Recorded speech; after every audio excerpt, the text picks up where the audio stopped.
Let me share here. Hmm. All right. Oh, can you guys see it? Can you see it one? Yes. Okay, perfect. All right. Well, first I want to say thanks everyone. Thanks for joining this afternoon. I know you guys are all busy between classes, rotations, all of that good stuff. So I just want to say thanks for joining. And then also thank you, Juan, for inviting me as well. So my name is Mark Coben. You guys all probably know me. I'm the Director of Recruitment, Outreach, and Admissions here in the School of Nursing, Josie Wynn School of Nursing, that is. And so I'm going to do a combination of a mini information session, and it's going to be between both our doctoral programs. So it's going to be of our DNP, so our Doctor of Nursing Practice, as well as our PhD, which is our Doctor of Philosophy. So these are both our doctoral programs, as you guys know. We do have a new one in the sense that we've started transitioning from our post-licensure DNP to our new BS, the DNP program. So you guys have probably seen your first cohort of students this year. We just recently admitted a new cohort that's going to start this fall. So we're pretty excited about this program. So I'll continue talking about both. But just a quick kind of mission, vision, and core values. As you guys know, here as students at UCLA, more specifically the Josie Wynn School of Nursing, right? It's always, no matter what the program is, it's to lead and transform nursing science, how it's taught and how it's practiced.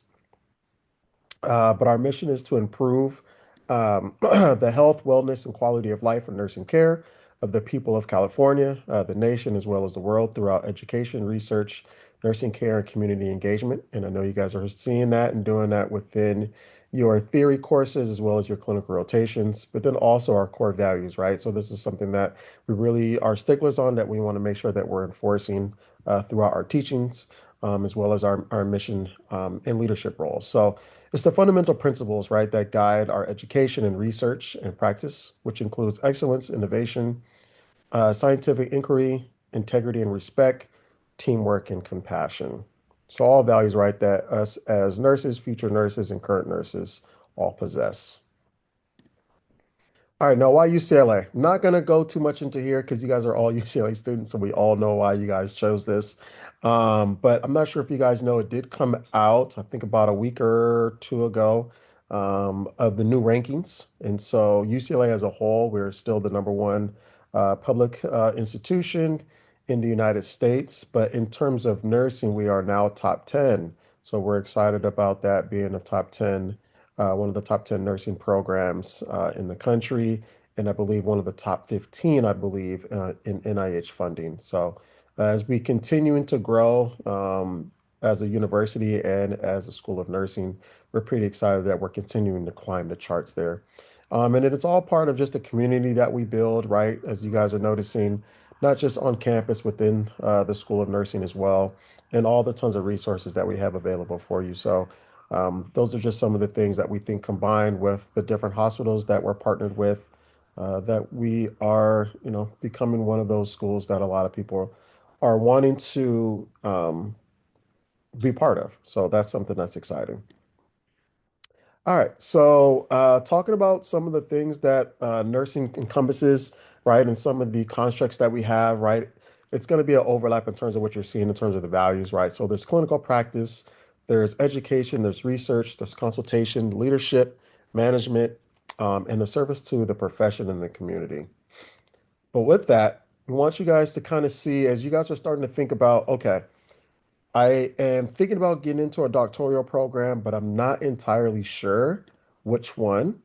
Um, we're going to break down a little bit of the difference between the two, right? So for those that are thinking about a DNP, you want to think about um, what leads to improvement for patient and system outcomes, right? So first, DNP is more of a practice, right? So if you are thinking of still wanting to continue practicing as your RN, as you want to continue thinking about furthering your nursing education, within our DNP program, we offer it within a nurse practitioner realm. So with the DNP, you'll be able to get your NP along the way.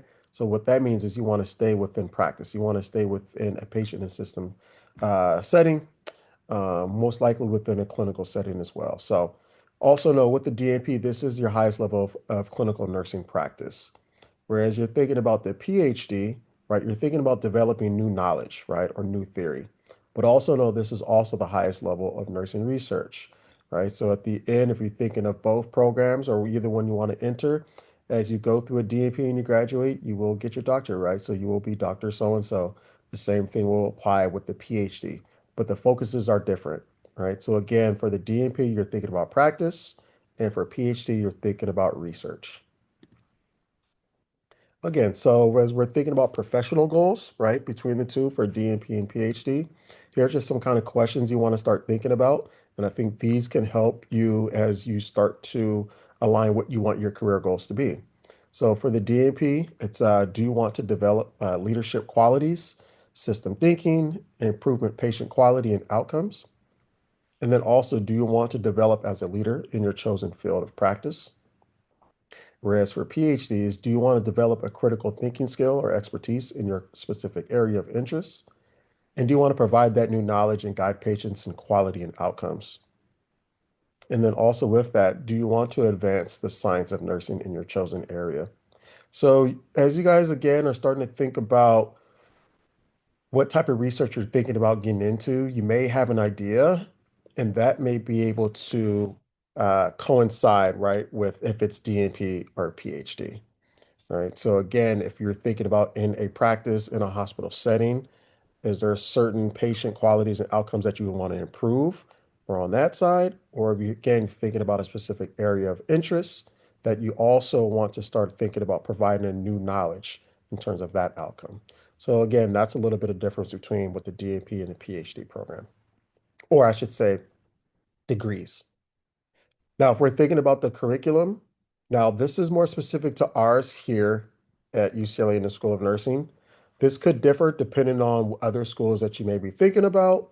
But in essence, it's most likely going to mirror and be exactly almost the same, right? The focus for sure is going to be the same as we keep reiterating the clinical practice for the DNP, whereas for PhD, it's original research.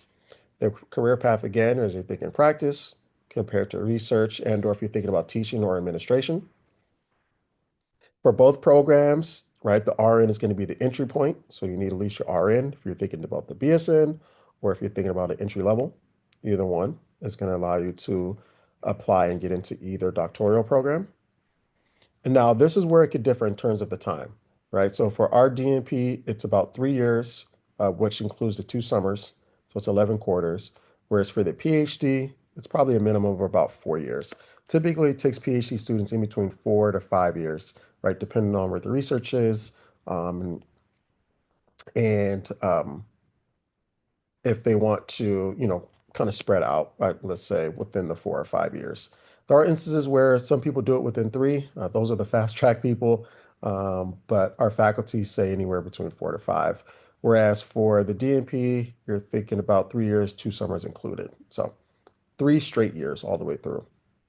And then for the skills focus, right, for DNP is translate research into practice to improve patient system and outcomes and improve health policies, as we keep reiterating. And then for the PhD is conduct theory-based research and develop new knowledge to improve nursing practice and patient outcomes. Now, the graduation in terms of what work product you're going to put out, that is what's going to differ. And I will speak a little bit about that as well. So for the DNP, you are going to complete a scholarly project. Whereas for the PhD, you're going to do a dissertation. Okay, so okay, yeah, here we go. So here we're looking at growth trends in terms of, from when I started, gosh, in 2008, 2009, there wasn't many DNP programs. There's been conversations about how the growth of DNP programs and how states and so forth are going to want to implement a DNP program. So it's pretty cool just to see over the last, what, 15, 16, 18 years and so forth the trends of how many programs are coming about throughout the US. So just to show you that DNP programs are continuing to grow. All right, so again, we're going to start thinking about some core competencies, right? So for DNP, it's critical thinking, evidence-based practice, advanced professional role development, your clinical scholarship, communication, cultural competence, and ethical conduct. Whereas for PhD, you're thinking scientific inquiry and methodology, your theoretical and conceptual knowledge, scholarly communication, leadership and stewardship, professional ethics, and integrity. Now, for the DNP scholarly projects, you want to think about these four areas of focus. Now, depending on what your research is, it should align in one of these four areas. So if you're thinking about quality improvement, right, it's the analysis of performance and development of systematic efforts in order to improve outcomes. Or you may be thinking about translating evidence into practice. And so there's two areas there. So it's the evaluation and application of best evidence to improve practice outcomes and the examination of clinical or practice-based issues and the implementation of best evidence, sorry, to make the practice change. Or you may be thinking about program development and evaluation, and that's the development of programs to address a gap in care in the evaluation of outcomes. Or you may be thinking about healthcare policy. And so that's the analysis of policy to determine its congruence within the current practice context and the possible policy modification recommendations. So again, as you're starting to think about, all right, what is it that I want to do in terms of my research, if I'm thinking about a DNP, right, in my current practice, you may be thinking how it can align with your quality improvement, translating evidence into practice, program development and evaluation, and healthcare policy. Whereas for the PhD program, right, in terms of how it's designed, right, is within your year one, you're starting to think about the philosophy of it, the theory, ethics, and the state of nursing science, right? And then you want to start thinking about, does my research align with quantitative or qualitative methods, research methods?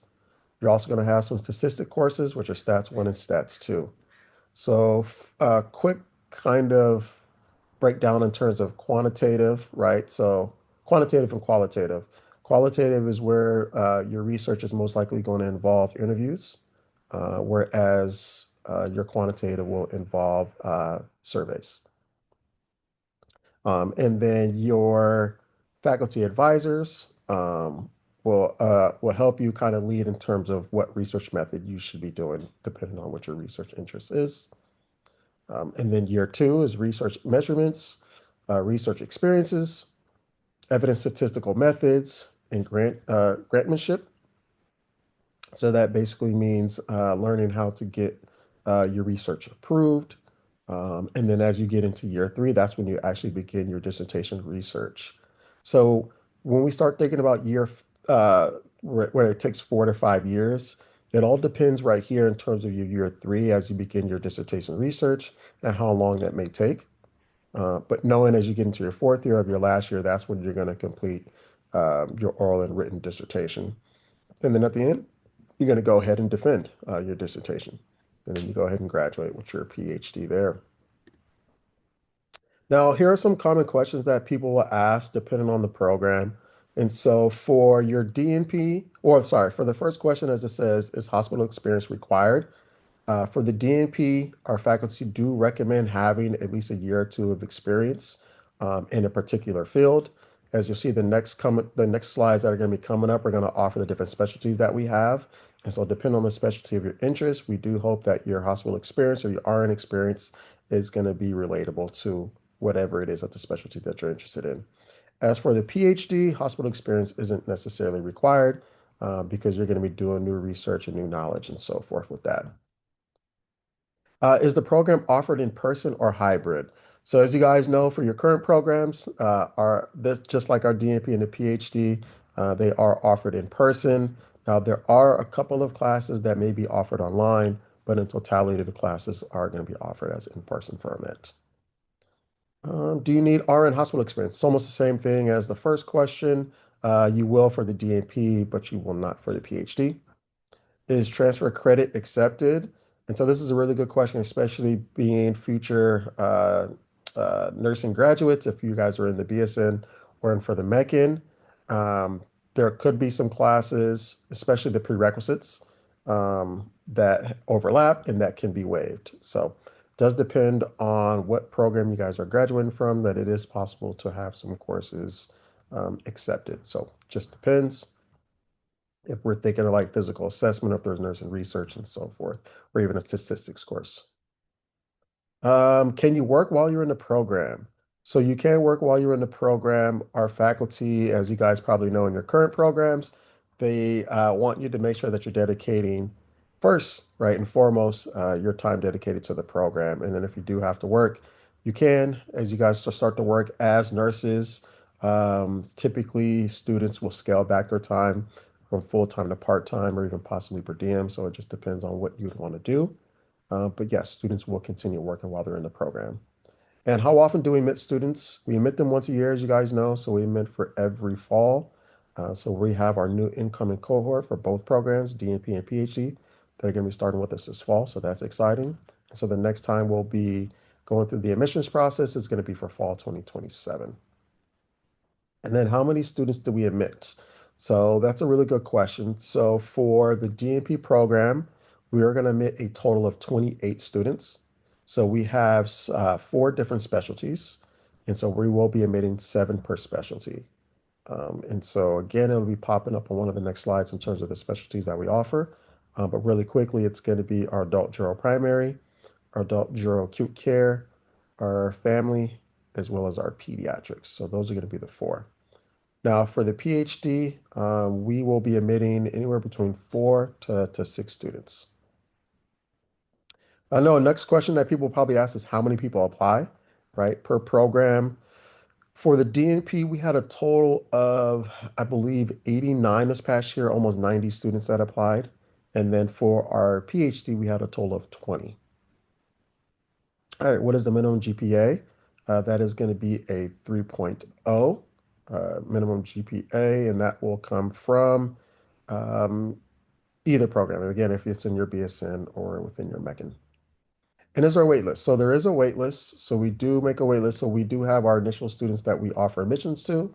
And then we will provide a wait list depending on the quality of, the applicant. So we could have five people on the wait list. We could have six, seven, eight, or nine, or 10 for the DNP and or possibly even the PhD. So, but we do have a wait list. So again, as we offer admissions to those that were first offered, for anyone that declines and says no, we will go to our wait list. So very similar to, again, to our pre-licensure programs in the BS and the Megan. All right, so let's talk a little bit about the admission requirements and how to apply. So as you guys are thinking about applying, again, if you are a BS student there, it will be your first time applying to grad school. So it is a different process. It is different compared to the UC application and then to the nursing supplemental. And then also, if you are a Meccan student and graduating and getting ready to apply, it's going to be the same process here in terms of going into the grad division website. So it's going to be grad.ucla.edu. Then you'll be able to navigate the system, start your new application, and then go from there. So as you start the application after you create your profile, there's going to be three different application types. So there's going to be renew. I'm sorry, there's going to be a new. So new applicant is going to be pretty much anyone that's a BS student that's going to be applying for the first time into a graduate program. And then there's also readmission and there is renewal. So for someone that has completed or will be completing their Meccan degree, you'll be considered a readmit because even though it's a different program, you're being readmitted back into a graduate program. Renewal is a little bit different. That is someone that was admitted into a program, a graduate program, but did not start. And so if they wanted to reapply, they would be considered a renewal. So here are the three different program options that we have. So again, we have this BS to DNP, or DNP for short, and then we're going to have our nursing PhD, and then we have our Meccan. So as you're selecting the application type, as you select new or readmission, then there's going to be another drop down where it's going to ask you to select your major program. And so you will have this drop down again that will say nursing BS to DNP, PhD, and Meccan. So you want to make sure that you're selecting either of the options that you're interested in. You'll only be able to select one program. So it's not like you can select both the DNP and the PhD. So At the time of application, you will need to, in essence, make a choice in terms of what doctoral program you want to apply to. If you select the BS to DNP, this is where it's also going to ask you to select the specialization. So again, for the PhD, because there's no specialization, that's pretty straightforward. You're just going to select nursing PhD. But if you're going to select the BS to DNP, it will give you a drop down and it's going to ask you to select from one of the four options. So you're seeing this little quick screenshot here. So again, you will be selecting any of the four, and again, you can only select one specialty. Okay, so again, for the four that we offer, the adult general primary care, NP, the adult general acute care, NP, again, the family NP, and then for the peds, it's actually a dual acute and primary care NP specialization. So again, if you're selecting the BS to DNP, it's going to ask for your specialization. You select one of those. And then from there, my office, as well as once it moves forward to our faculty reviewing it, they're going to know what specialty you're interested in. All right, so just like you guys are applying to either the BS or to the MECHAN program, you're still going to have to submit your unofficial transcripts. Again, even as UCLA students, you'll just upload your unofficial at the time of application. And then the cool thing is, if admitted into the program, you don't have to submit an official transcript. So you don't have to go in, pay, and have it sent over. We can actually, from the admissions office, we can download an internal official transcript. So that's a good thing. But if you have done any coursework outside of UCLA, if you've transferred into UCLA, or if your first bachelor's degree is from another university, you will have to submit those again. Even though we have those in the past, because it's a new program, you're going to have to resubmit those. Okay, so again, talk a little bit about the admission requirements, right? So it's either the completion of your bachelor's or your master's, depending on either program. The minimum GPA is going to be a 3.0. Active status of your RN license in the state of California, but that's only going to be for those that are applying to the BS to DNP. For the PhD, you don't necessarily need your RN license, or you don't need to provide your RN license, right? Because there's not going to be any clinical rotations or whatnot that's going to be required. Um, and again, so it's up to you again as working as a PhD student. So you don't really need your RN license for us. But for the DNP, you do. As you guys know, you will be doing your rotations again, your hours done. As stated before, right, having at least of RN experience is recommended, but two is strongly recommended within your specific area of interest.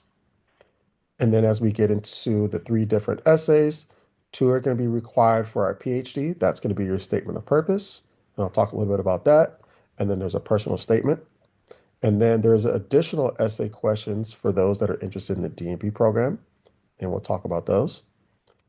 And then there's going to be three letters of recommendation and then a resume. Now, if we were to talk a little bit about, okay, what do our faculty look for in terms of an applicant?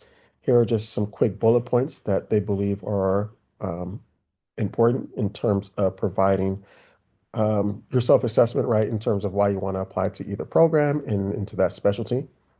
So again, first one is self-assessment of potential success, right, in terms of why you're applying to graduate study, as well as that advanced practice specialization.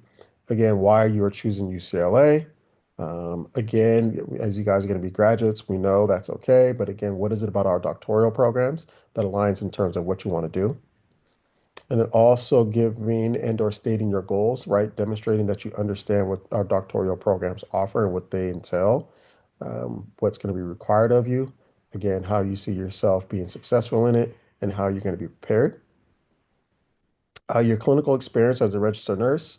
So again, if you're going to be applying to the DNP, definitely talk about your clinical experience, how that aligns with the specialty of your interests. And then we also want to see about leadership experience or activities and qualities that you have. And then also talk about any type of multicultural diversity experience, how that aligns again with your research interests. And then also we want to know about yourself. So same things as you guys were applying to either your BS or MECHAN program, right? Let us know about yourself, life experiences.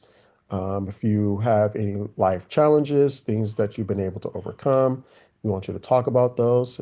Some examples here is if you're first generation, or if you had any economic, social, or even academic disadvantages, how you're able to overcome those. Again, we want to see those just so we can get a better idea of who you are. Our faculty, they are seeing you as you guys are going through your current programs, but they may not know exactly everything that you have gone through throughout your duration of your time in this program. So let us know a little bit about that. It gives them a better sense of who you are, as well as how, again, it aligns with why you want to get into a doctoral program. All right, so for the statement of purpose, what you're seeing here is a screenshot of what it's going to ask you when you get into the application. And so they're going to throw out some questions here in these bullet points below, and you'll have 1,500 words in length to answer. You don't have to answer every question. You just answer the ones that you think are interested or interesting, I should say, to you and that apply to you, and that's okay. So about 1,500 words typically, what they'll say it's about 500 words per page. So you're thinking about 3 pages in length, right? And so again, any of these questions as they align to you, you can go ahead and answer them. You can answer them all. You can answer one or two. It's really up to you. But as you're seeing here, these questions kind of align with the first bullet point that I let me see. Actually, we go back. Here it is. Yep. This bullet point here, as it talks about, your reasons for UCLA, stating your goals, clinical experiences, leadership activities, and so forth, right? What they're doing is they're really just asking it in more detail in terms of questions, right? So if we're seeing here this first bullet point, it's what's your purpose for applying to graduate studies in your specific degree program? Describe your area of interest, including subfields and interdisciplinary interests.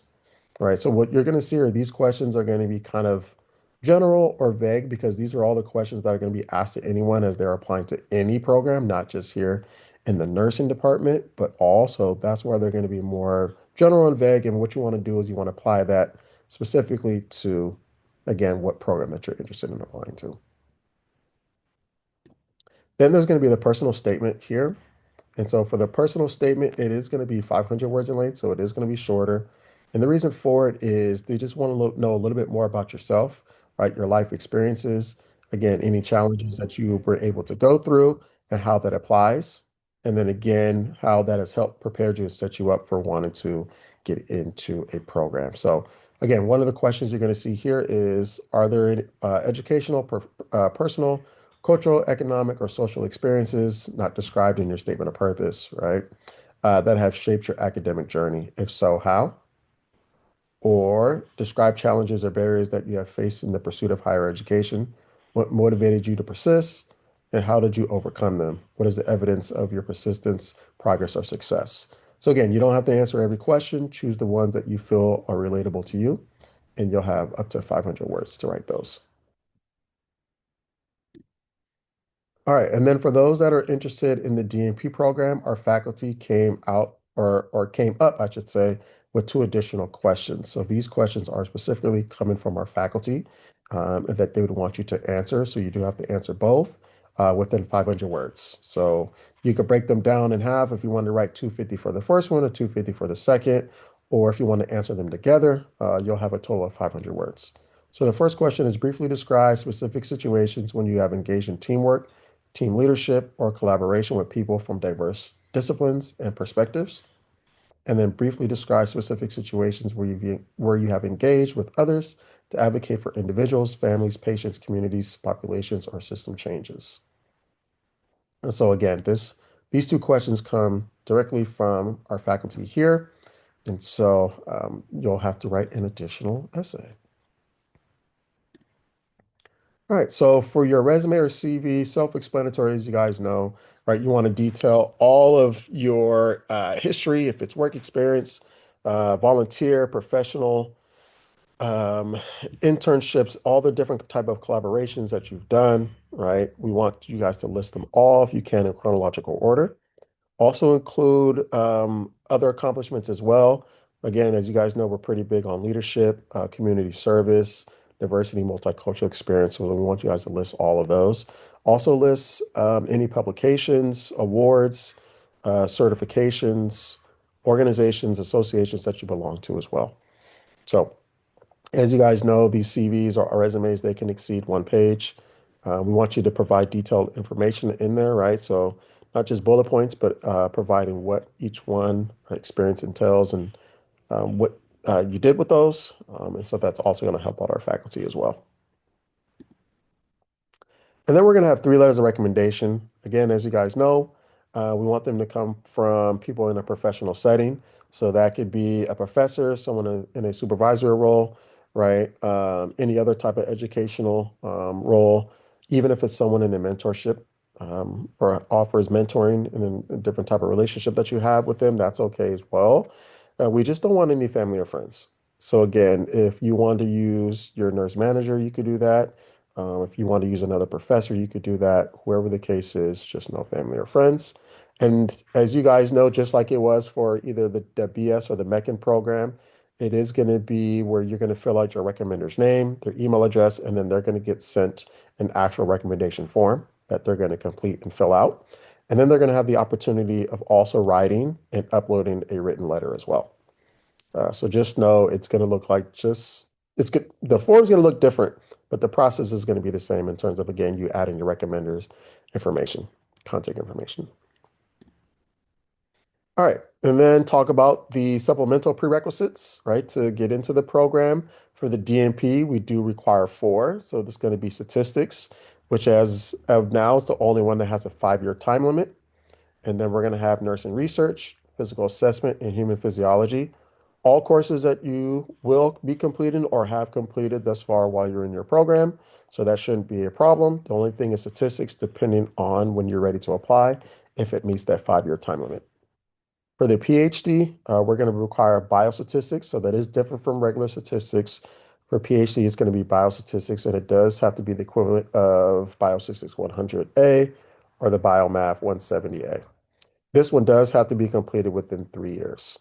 So PhD program is a little bit more sticklers in terms of the year experience or the year requirement for that. So 3 years for the biostats for PhD, and then the nursing research. So again, depending on what program you're in, it could be upper div or your lower div for nursing research.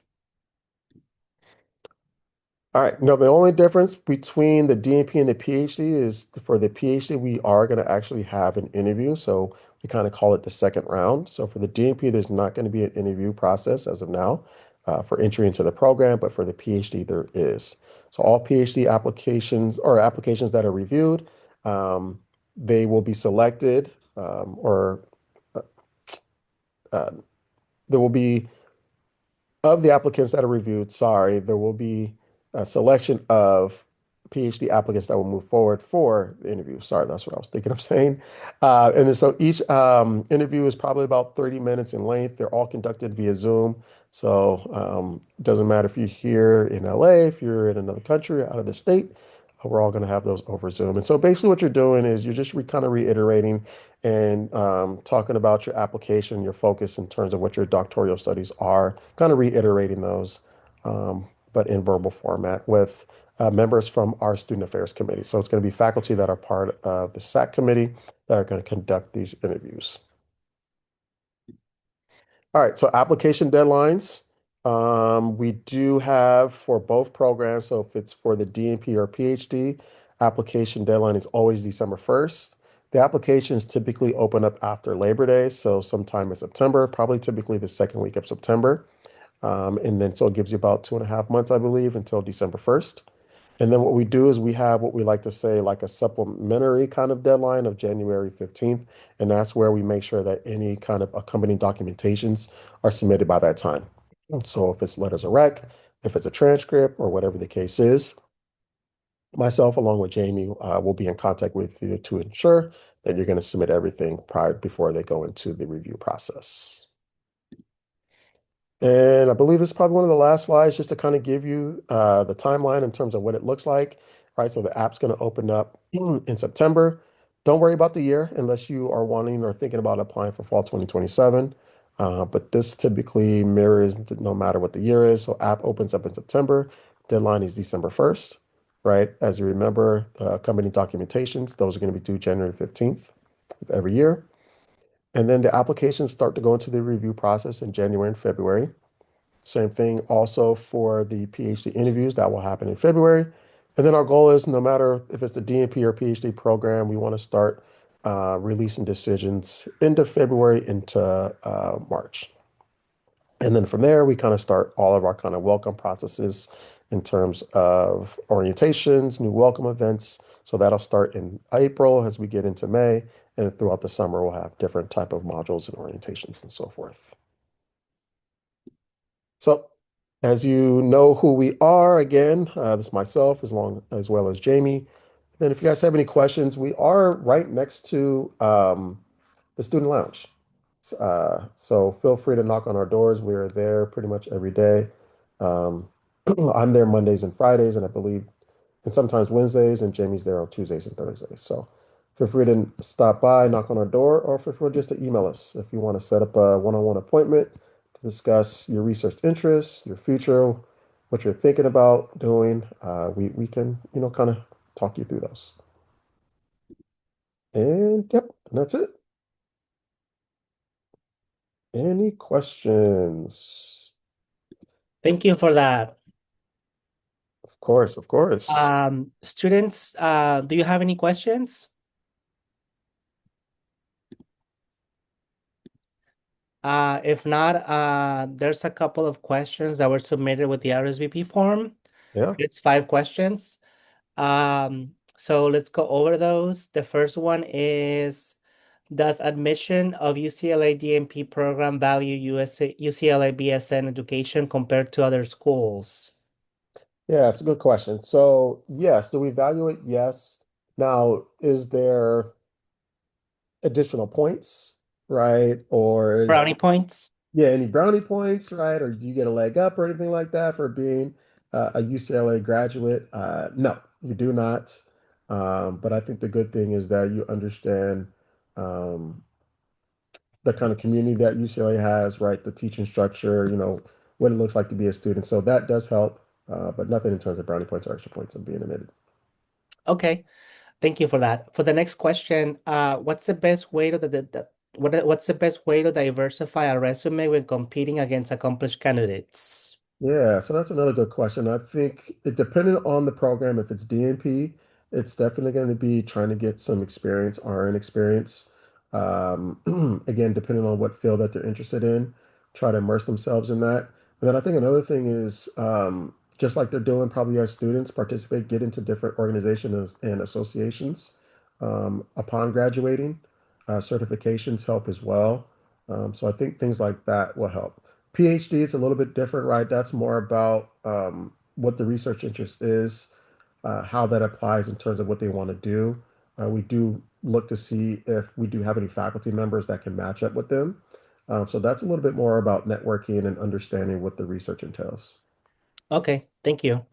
For the next question, what timeline in terms of BSN, DMP best works for students? Yeah, so I would say in terms of timeline, definitely get some experience. Get that RN experience. Again, if it's a BS graduate or a Meccan graduate, graduate working as an RN. I would say probably at least 2 years because that first year, right, you're going to be in that new grad residency program, so that's almost about a year. And then your training wheels are kind of off, right, and then you're going to kind of be on your own from there. So I would recommend at least 2 years. I think our faculty really like it because you're getting that experience to really double down in terms of why want to apply to that certain specialty. Thank you. For the next question, is the DMP application process similar to the DNAP? DNAP, not sure what that is. Probably the advanced practice DNP. Okay, so they're probably talking about the post licensure. So yes, it is similar. There's a little bit of difference, but in terms of the process of how to apply through the same website, application process. Oh, okay. That's different. Okay, so you're someone's thinking anesthesia, so anesthesiology. So yeah, that will probably be different because we don't offer one. And so I don't know what the process is in terms of what other universities are requiring or offering for that. The only thing I'm pretty sure though for and probably they're probably thinking about CRNA, is Mm-hmm. yeah, they require at least 3 years of ICU experience. So that's what I know Okay. for sure. Yeah. But the Okay, application good. process will probably be different because it'll be a different university. Right. Thank you for that. And then for the last question from students, is it possible to attend the DNP program straight after completing the MECAN program, or what are the recommendations? Yeah, so it is possible. But I think for the students that were admitted that are getting ready to start this year, of the 28, only one had less than 1 year of experience. So Hmm. majority of the students are going to have more than 1 year experience. And so more experience you have, the better the chances. Great. Those were all the questions that were submitted. Does anybody else have any questions? I have a question. I know you were going over the requirements for the DMP and you brought up stats. So would that mean essentially if I took it in undergrad, which was like 2021, I would have Mhm. to retake it before applying in like 2029? Okay, that's a good question. I probably should have stated that you can apply without these prerequisites completed. So they can be outstanding during the time that you apply, and if admitted, you'll just know that you'll have to complete it before you start the program in the fall. So you would have to repeat it, right, because it's outside that 5 years, but it doesn't hinder your application. Okay, great. Thank you. Yeah. Any other questions?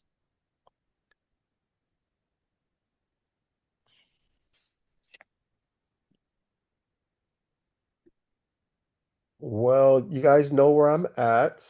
Feel free to stop by in person, email us, and we can continue our chat. So don't be shy. You guys know where I'm at. Thank you, everyone. Thank you, Mark. Of Dr. course. Thank Coben. you. See you guys.